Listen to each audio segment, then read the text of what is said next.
Boa tarde. Quero falar racismo no futebol. Quero chamar um amigo meu.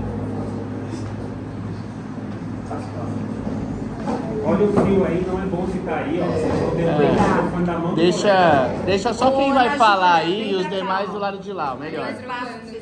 Não, ali, ó. Ô Isis, não, lá também, ó. Melhor. Fica lá, fica lá também. Quem vai falar, troca de lugar e vai ali do lado do Nico, pra onde o Nicolas está. Isso. Boa tarde, pessoal. Vamos começar com ele. O nosso tema é sobre racismo no futebol.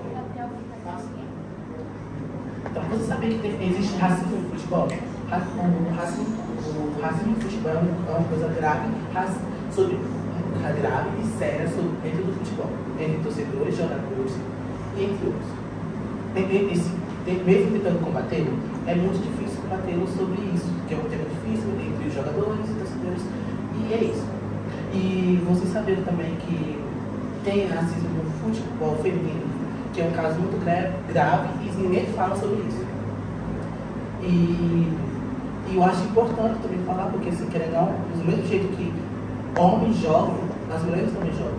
Não sei porquê, não sei pra que tem que ter diferença, na minha opinião. Então, eu acho que é isso. Agora eu vou chamar. Eu ia chamar a Nagiane, só que a Nagiane faltou, então eu vou chamar o Matheus para explicar o próximo tema. Definição de racismo. Definição do racismo. Discriminação ou racismo no esporte se manifesta através de discriminação, ofensas e ataques direcionados de jogadores, staff ou torcedores por causa de sua raça, etnia ou origem, violência e exclusão. Esse tipo de comportamento preconceituoso pode levar a atos de violências e a exclusão de indivíduos ou grupos dentro do ambiente esportivo. Impacto negativo. O racismo no futebol prejudica a imagem e o desenvolvimento saudável do esporte, além de ferir os princípios de igualdade e respeito. Agora eu vou chamar eu mesmo, porque Vou chamar eu. Agora eu vou chamar eu mesmo. Histórico do racismo no futebol. Década de 1930 a 1960, episódios de racismo eram comuns, com jogadores negros enfrentando insultos e agressões de torcedores. Anos 1970 a 1980, houve uma intensificação dos movimentos contra o racismo no futebol, mas o problema ainda não estava longe de ser solucionado. Século XXI, apesar de avanços, o racismo persiste no futebol, com casos recorrentes de discriminação em estádios e redes sociais. Anos 2020 a 2024, nesses anos o racismo se intensificou e tornou-se tortura para os jogadores. Agora vou chamar o campeão para apresentar casos emblemáticos de racismo.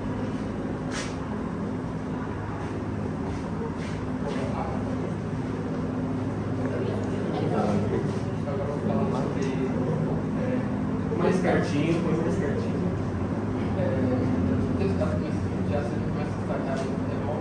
Primeiro foi um jogador que surgiu e tem sido uma constante de ataques racistas durante o campeonato espanhol. O segundo foi um jogador morcano que acabou dando o campo após esse golpe de ataques racistas durante uma partida de Liga Portuguesa.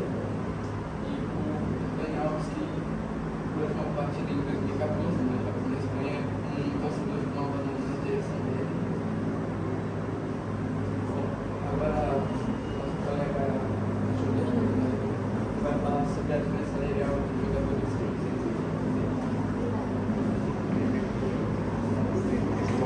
A diferença racial entre os jogadores negros e brancos ao esporte é influenciada por discriminação racial, subvalorização do talento e menor acesso a contratos publicitários refletindo desigualdade social e racial mais amplas. Estudos mostram que a diferença salarial entre jogadores negros e brancos é de 31%. Agora também vou falar sobre impactos do racismo no futebol. O que pode causar com os jogadores? Podem causar danos psicológicos. O racismo causa profundos danos emocionais e psicológicos aos jogadores, vítimas afetando sua saúde mental e desempenho. Manchando a imagem. Os incidentes de racismo prejudicam a imagem e a reputação do futebol, impedindo seu desenvolvimento saudável. Segregação e divisão. O racismo gera segregação e divisão dentro dos clubes e do público, enfraquecendo a unidade e espírito do esporte. Impactos financeiros. O racismo pode resultar em punições, multas e perdas de patrocínio, causando prejuízos financeiros.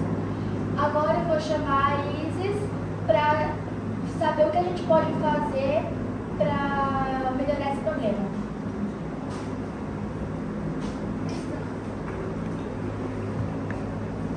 Bom, eu vou falar um pouco sobre as iniciativas de combate ao racismo. Uma delas é campanhas educativas. Campanhas de conscientização e programas educativos buscam combater o racismo no futebol desde a base. Elas são fundamentais para moldar novas gerações, promovendo o respeito e diversidade dentro e fora do mundo. Regulamentação mínima. As federações e ligas têm endurecido as condições para casos de racismo, como multas, suspensões de jogadores e jogos com portões fechados. Além disso, algumas entidades estão considerando a exclusão de equipes de competições como medida precisa. E apoio às vítimas. Oferece suporte psicológico e jurídico aos jogadores vítimas de racismo. É essencial para proibir esse tipo de comportamento. Criar uma rede de apoio não só fortalece a educação, mas também ajuda as vítimas a lidarem com os impactos emocionais. E agora eu vou chamar o meu amigo Pedro, que ele vai explicar um pouco mais qual é o papel das federações e dos clubes com respeito a isso. O papel dos clubes e federações. 6 e 4. Os clubes devem dar o exemplo repudiando publicamente qualquer ato de racismo e apoiando os seus jogadores vítimas. Conscientização. As federações precisam promover campanhas de conscientização e educar torcedores sobre os danos causados pelo racismo. E punição. As instituições devem aplicar punições duras e eficazes contra equipes, jogadores e torcedores envolvidos.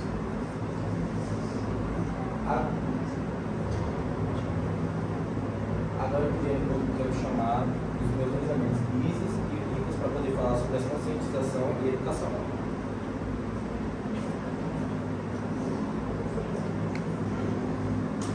Então, gente, assim conceituando conscientização e educação.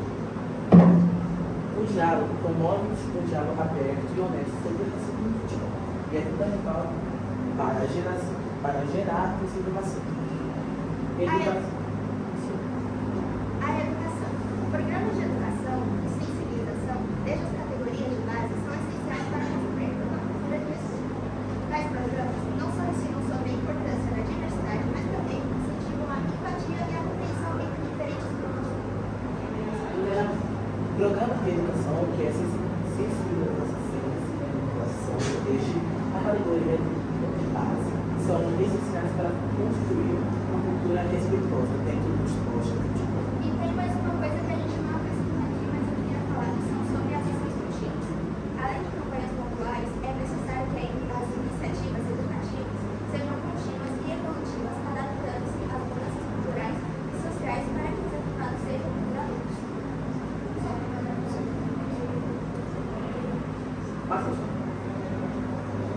Obrigada pela atenção.